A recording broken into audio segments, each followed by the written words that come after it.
दिल्ली में भी ताउते तूफान का साइड इफेक्ट दिख रहा है। कल से ही दिल्ली और आसपास के इलाकों में हल्की और तेज बारिश हो रही है। बारिश के बाद पारा अचानक नीचे आ गया। मई में 70 साल बाद इतना कम करीब 23 डिग्री तापमान दर्ज किया गया। इससे पहले वर्ष 1951 में अधिकतम तापमान इससे नीचे गया था। दिल्ली में कल शाम 5:30 बजे तक 31.3 मिलीमीटर बारिश दर्ज हुई है। मौसम विभाग के मुताबिक अगले 24 घंटे में भी बारिश जारी रहने की संभावना है। अरब सागर में उठे तूफान ताउते की वजह से मंगलवार की शाम से दिल्ली एनसीआर में शुरू हुई बारिश का दौर बुधवार को पूरे दिन जारी रहा। आज भी बादल मंडरा रहे हैं, हल्की फुहारें जारी है।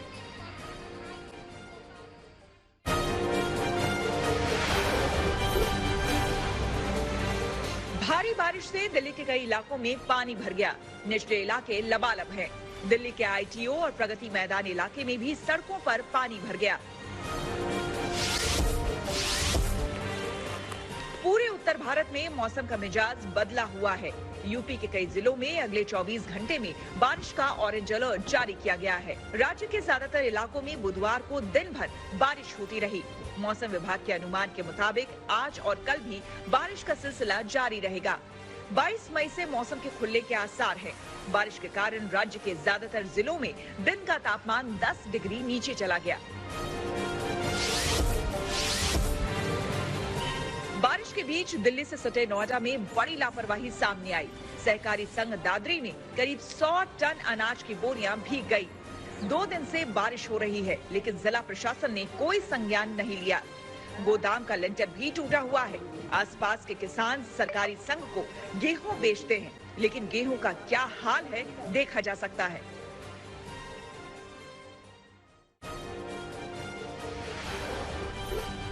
National expert group on vaccine administration for Covid की वैक्सीनेशन को लेकर की गई सिफारिशों को सरकार ने मंजूरी दे दी है। इनके मुताबिक कोरोना संक्रमण से ठीक होने वाले व्यक्ति को 3 महीने बाद वैक्सीन की डोज दी जा सकती है।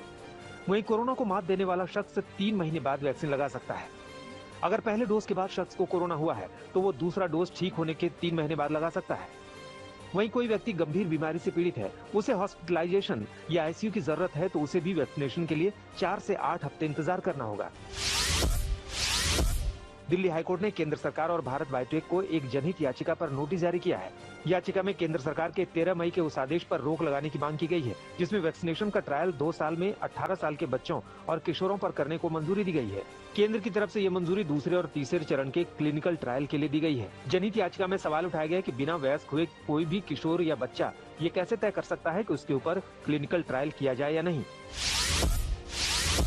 अब भी कई ऐसे राज्य हैं जहां कोरोना का पीक आना बाकी है। इस बात को लेकर आईआईटी के वैज्ञानिकों ने चेताया है। मैथमेटिकल प्रोजेक्शन में इस बात की तस्दीक की गई है कि तमिलनाडु, पंजाब और असम में कोरोना का पीक अभी बाकी है। ये अंदेशा सूत्र मॉडल के तहत किया गया है। सूत्र मॉडल का ही कहना है कि अगले 6 से 8 महीने के दौरान कोरोना के मामलों में तीसरी बार उछाल आ सकता है। इस गणितीय मॉडल में कहा गया है कि दिल्ली, महाराष्ट्र, उत्तर प्रदेश, छत्तीसगढ़, गुजरात, मध्य प्रदेश में कोरोना का चरम बीत चुका है, लेकिन तमिलनाडु, पंजाब, हिमाचल प्रदेश और असम में पीक बाकी है। मॉडल में बताया गया है कि तमिलनाडु में 29 से 31 मई के दौरान कोरोना का पीक आ सकता है।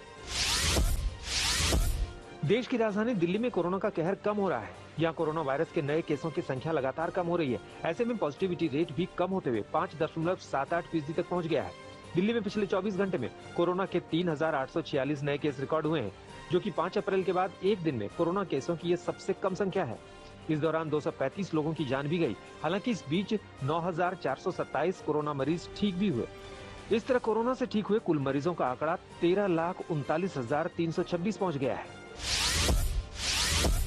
यूपी में बीते कुछ दिनों से कोरोना के मामलों में कमी देखी जा रही है। बीते 24 घंटों में यूपी में कोरोना के 7,336 नए केस मिले और 282 लोगों की मौत हो गई। प्रदेश में अब कोरोना के 1,23,579 एक्टिव केस हैं। सबसे ज्यादा 29 मौतें राजधानी लखनऊ में हुई हैं। इसके अलावा आगरा और एटा में 14-14, हाजीपुर, मेरठ में 13-13 और गाजियाबाद में 12 लोगों की मौत हुई है। राज्य में फिलहाल 1,23,579 कोरोना वायरस संक्रमितों का इलाज किया जा रहा है। 24 घंटे के दौरान यूपी में 2,99,327 नमूनों की जांच की गई। अब तक 4,55,00,000 से ज्यादा नमूनों की जांच की जा चुकी है।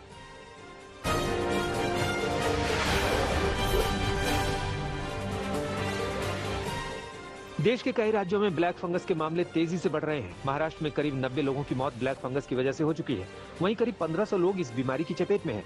महाराष्ट्र के स्वास्थ्य मंत्री ने केंद्र सरकार से M4B इंजेक्शन की मांग की है।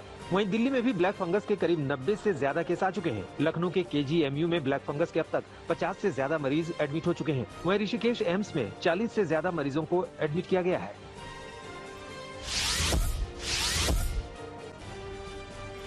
राजस्थान सरकार ने ब्लैक फंगस को महामारी घोषित कर दिया है। यहाँ कोरोना से ठीक हुए लोगों में ये बीमारी तेजी से फैल रही है। इससे अब तक राज्य में 2 लोगों की मौत हो चुकी है। जयपुर, जोधपुर के अलावा सीकर, पाली, बाड़मेर, बीकानेर, कोटा और अन्य जिलों में भी ये बीमारी तेजी से फैल रही है। ब्लैक फंगस को महामारी घोषित करने के पीछे सरकार का कहना है कि इस फैसले के बाद अब इस बीमारी की प्रभावी तरीके से मॉनिटरिंग हो सकेगी, साथ ही इलाज को लेकर भी गंभीरता बढ़ती जा सकेगी।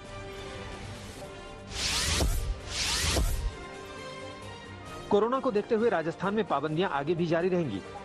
सभी जिलों में धारा 144 की अवधि 21 जून तक के लिए बढ़ाने का फैसला किया है। ये अवधि 21 मई को खत्म हो रही थी। पहले 20 अप्रैल को 22 अप्रैल से 21 मई तक के लिए सभी कलेक्टरों को धारा 144 लगाने का अधिकार दिए थे।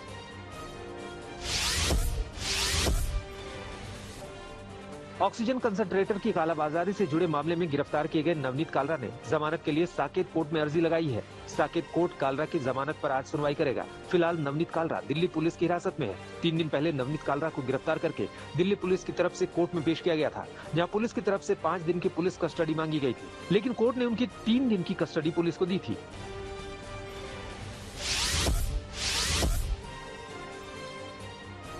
महाराष्ट्र में कोरोना की रफ्तार में गिरावट आई है। 24 घंटे में राज्य में कोरोना के 34,031 नए केस सामने आए हैं। वहीं 594 मरीजों की मौत हुई है। मुंबई में भी कोरोना के केस में गिरावट देखने को मिल रही है। मुंबई में कोरोना के 1350 नए संक्रमित आए हैं, जबकि 57 मरीजों ने दम तोड़ा है।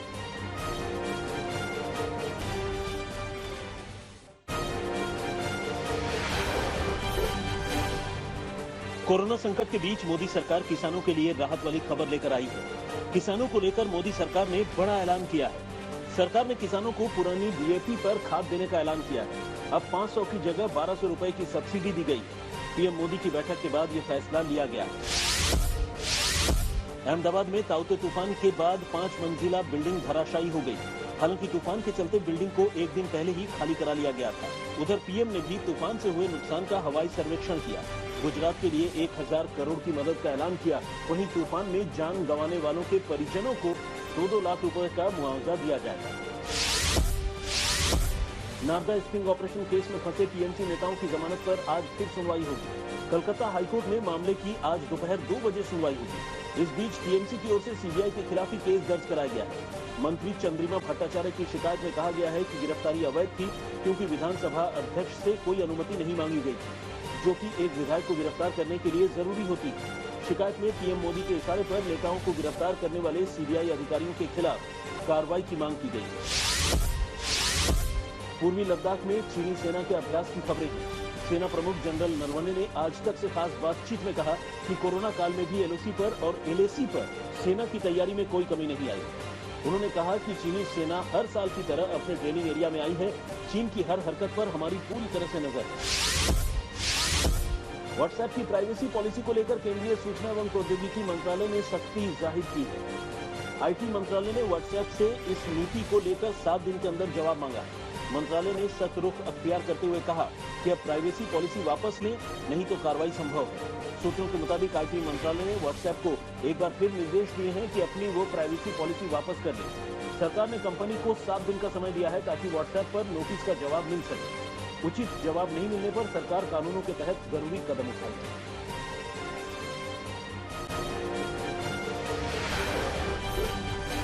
उत्तर प्रदेश के शाहजहांपुर में एक शादी समारोह में अवैध तमंचे से फायरिंग करने का वीडियो वायरल हुआ है। तस्वीरों में देख सकते हैं कि कैसे एक शख्स तमंचे लहरा रहा है और तमंचे से फायरिंग कर रहा है।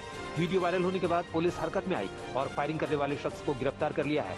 पुलिस आगे की कार्रवाई में जुट गई है।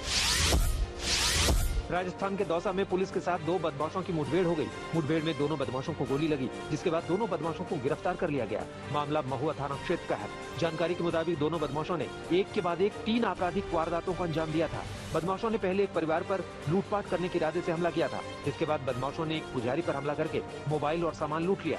तीसरी लूट के दौरान पुलिस ने बदमाशों का पीछा किया और मुठभेड़ के बाद दोनों बदमाश पकड़े गए।